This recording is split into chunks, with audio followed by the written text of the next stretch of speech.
I saw in the news the other day that the recent Olympic Games in London were the most watched in history. So I'm guessing most of us followed the Games to at least some extent. Certainly people around the world cheer for their own nation. I think we also tend to root for the ones who overcome challenges to get to the Games. And some of those consistently excellent athletes, it's sort of marvelous to see them perform. One thing not expected at the Olympics is mediocrity. I mean, who wants to be known as mediocre in their chosen area of expertise? Who wants to be known as simply so-so?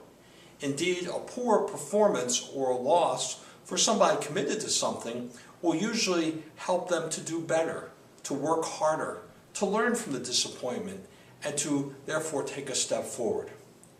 So do we accept mediocrity in our spiritual lives?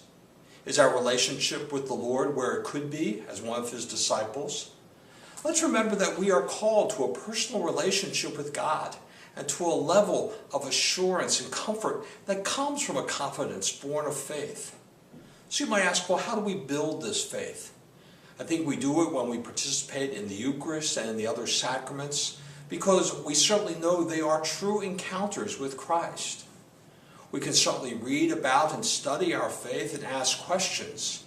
You know, our faith is not mindless. Our Catholic faith is built on a tremendous body of revelation and on human knowledge that come from some of the greatest minds over the century.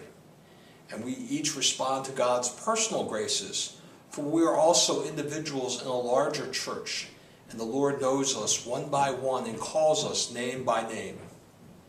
I think sometimes people treat faith like insurance. You know, I'll get minimum coverage and I hope I never really need it. But faith offers us so much more. And an active faith offers us love and unity. It offers us something that transcends the normal and the frustrations and the tedium of everyday life.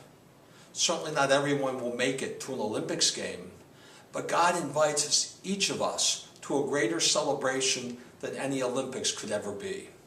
May each of us truly rise above the mediocre. This is Father Donald at St. Clement Parish in Rosedale. May the Lord's peace be yours.